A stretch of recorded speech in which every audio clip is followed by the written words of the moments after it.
Good morning students. आज हम next पढ़ने जा रहे हैं chapter matter in our surrounding का next part, factor affecting evaporation. The evaporation of a liquid depends mainly on the following factors. जो बेटा इवेपोरेशन है वो डिफरेंट फैक्टर्स पे डिपेंड करता है। पहला है टेम्परेचर, दूसरा है सरफेस एरिया, तीसरा है humidity and fourth one is wind speed. सबसे पहले टेम्परेचर कैसे अफेक्ट करता है इवेपोरेशन को। The rate of evaporation increase on increasing the temperature of liquid. जो इवेपोरेशन है, लिक्विड से पानी से भाप बनने का जो प्रोसेस है वो कब बढ़ता है? जब टेम्परेचर, तापमान बढ़ता है, टेम्परेचर बढ़ता है। In other word, the rate of evaporation of a liquid increases on heating. जो इवेपोरेशन है वो कब इंक्रीज होती है? जब हम लिक्विड को हीट करते हैं। तो जैसे जैसे टेम्परेचर इंक्रीज होगा, इवेपोरेशन भी क्या होगा? इंक्रीज होगा। तो with rise in temperature evaporation increases. Next है surface area of the liquid. The rate of evaporation increase on the increasing surface area. जैसे जैसे हम सरफेस एरिया इंक्रीज करेंगे वैसे वैसे रेट ऑफ इवेपोरेशन इंक्रीज होगा। आपको एग्जांपल देती हूँ। एक पानी हमने बाल्टी में रखा है और फर्श पे पानी फेंक दिया। कौन सा जल्दी सूख जाएगा? जो हमने फर्श पे फेंका है। क्यों जल्दी सूखेगा? क्योंकि फर्श का जो सरफेस एरिया है बेटा वो ज़्यादा है, बाल्टी का सरफेस एरिया क्या होता है? कम होता है। इसी तरीके से आप कपड़े सुखाने के लिए डालते हो, अगर उनको आप बिल्कुल जोड़ के डालोगे सूखने के लिए तो वो नहीं सूखेंगे।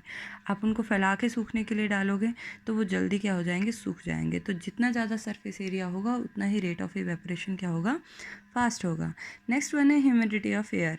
अगर बेटा एयर में ऑलरेडी ह्यूमस होगा, जैसे आपको पता है बरसात के दिनों में बारिश होती है तो एयर में ऑलरेडी बहुत ज़्यादा वाटर वेपर्स होते हैं। तो जब ऑलरेडी एयर में वाटर वेपर्स होंगे तो वो क्लोथ्स के वाटर वेपर को इमीडिएटली क्या इवेपोरेट नहीं करेगा, क्योंकि ऑलरेडी एयर में वाटर वेपर्स है। तो अगर ज़्यादा एयर ह्यूमिड होगी तो रेट ऑफ इवेपोरेशन डिक्रीज होगा। Humidity of air tells us the degree of dampness of air. When the humidity of air is low then the rate of evaporation is high. जब कहते हैं humidity air की लो होती है तो rate of evaporation क्या होता है? हाई होता है। And water evaporate more rapidly. और जब लो होता है तो वाटर जो है वो ज़्यादा तेज़ी से क्या करता है? इवेपोरेट होता है। जब ह्यूमिडिटी ज़्यादा होती है तो जो वाटर है उसका इवेपोरेशन क्या हो जाता है? स्लो हो जाता है। विंड स्पीड, आपने देखा होगा जब तेज़ हवा चलती है तो कपड़े जल्दी सूख जाते हैं। तो तेज़ हवाएं क्या करती है? रेट ऑफ इवेपोरेशन को इंक्रीज़ करती है। पंखे के नीचे कपड़ा सूखने डालो जल्दी सूखेगा एज़ कंपैरिजन टू सिंपल आप कपड़े को सूखने के लिए डालो। तो जो विंड स्पीड है वो क्या करती है? रेट ऑफ इवेपोरेशन को इंक्रीज़ करती है। नेक्स्ट है कूलिंग कॉज्ड बाय इवेपोरेशन। तो इवेपोरेशन जब भी होती है कहते तो क्या होती है? कूलिंग होती है। आपने देखा होगा आपको पसीना पड़ा होता है, एकदम आप पंखे के नीचे आते तो आपको ठंडा ठंडा फील होता है। ऐसा क्यों होता है? क्योंकि जब आप पंखे के नीचे आते हो तो आपके बॉडी में जो स्वेट होता है इमीडिएटली इवेपोरेट होना शुरू हो जाता है। By taking latent heat of your body. आपकी बॉडी से हीट लेके वो जो स्वेट है पंखे की हवा से तेज़ी से इवेपोरेट होना शुरू हो जाता है। तो आपकी बॉडी से हीट का क्या हो रहा है? लॉस हो रहा है। जब आपकी बॉडी से लॉस हो रहा है हीट का तो क्या होती है? जब भी लॉस होता है हीट का तो कूलिंग होती है। The cooling caused by evaporation is based on the fact that when liquid evaporation draw the latent heat of vaporisation from anything which it touches. जिसको भी वो टच करता है उससे ये लेटेंट हीट लेके क्या हो जाता है? इवेपोरेट हो जाता है। और जहाँ से लॉस होता है हीट का वहाँ क्या हो जाती है? कूलिंग।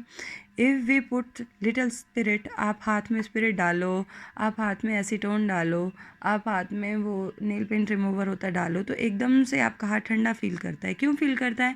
क्योंकि जो ये नेल पेंट रिमूवर वगैरह होते हैं एकदम से इवेपोरेट हो जाते हैं। इनका जो बॉइलिंग पॉइंट है, मेल्टिंग पॉइंट है, ये बहुत कम होता है। हमारी बॉडी के कांटेक्ट में आते ही एकदम से इवेपोरेट हो जाते हैं, वेपर्स में कन्वर्ट हो जाते हैं। तो लॉस हुआ बॉडी से हीट का और उसकी क्या हो गई? हमारे हैंड की क्या हो जाती है? कूलिंग हो जाती है। Cooling caused by evaporation. During summer day water is usually kept in an earthen pot. हम घड़ों में पानी रखते हैं वो ठंडा रहता है। क्यों? क्योंकि घड़े में छोटे छोटे पोर्स होते हैं जहाँ से पानी कंटिन्यूसली बाहर निकलता रहता है। और जब वो बाहर घड़े के आता है तो हीट पड़ती है उसके ऊपर, by taking latent heat from मटका, घड़े से वो लेटेंट हीट लेता है और इवेपोरेट हो जाता है वो पानी जो बाहर आ रहा है। इवेपोरेट होता है तो घड़े की क्या हो जाती है, कूलिंग हो जाती है। ठीक है। Perspiration is our body is the method of maintaining constant temperature. हमारी बॉडी से कहते हैं स्वेटिंग का होना और स्वेट का कंटिन्यूसली प्रेसिपिटेट हो जाना, उड़ जाना, इवेपोरेट हो जाना, वो क्या करता है, हमारी बॉडी के टेम्परेचर को मेंटेन करता है और जिसकी वजह से हमारी बॉडी क्या फील करती है, कूल फील करती है। We should wear cotton clothes in summer days to keep cool and comfortable. क्यों कॉटन क्लॉथ क्यों पहनते हैं? क्योंकि जो कॉटन क्लॉथ होते हैं बेटा वो गुड एब्जॉर्बर होते हैं स्वेट के। ठीक है, स्वेट को एब्जॉर्ब कर लेते हैं, फिर हमारी बॉडी से लेटेंट हीट लेता है, वो स्वेट इवेपोरेट होता है, हमारी बॉडी की क्या हो जाती है, कूलिंग हो जाती है।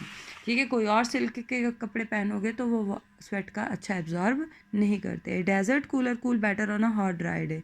जो डेजर्ट कूलर होता है वो अच्छा कूल करता है हॉट ड्राई डे में। क्यों? क्योंकि ये क्या करता है, high temperature on the hot dry day increase the rate of evaporation.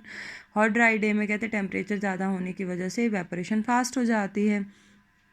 Dryness of air and the dryness of air also increase the rate of evaporation. जितनी ज़्यादा ड्राइनेस होगी एयर में उतनी ज़्यादा रेट ऑफ इवेपोरेशन इंक्रीज होगा। And due to increase of rate of evaporation of water the desert room cooler cool on a hot dry day. It is a common observation we able to sip hotter tea faster from a saucer than a cup. आपने देखा होगा पुराने लोग cup से plate में डाल के चाय पीते थे। क्यों? क्योंकि प्लेट या कटोरी में जो चाय है उसका सरफेस एरिया बढ़ जाता है और इजीली वो क्या हो जाती है, कूल हो जाती है, ठंडी हो जाती है। कप का सरफेस एरिया कम हो जाता है तो उसमें जो कूलिंग है वो स्लो होती है। इसीलिए we are able to easily sip hot tea from a saucer than a cup. बाकी हम बेटा कल पढ़ेंगे।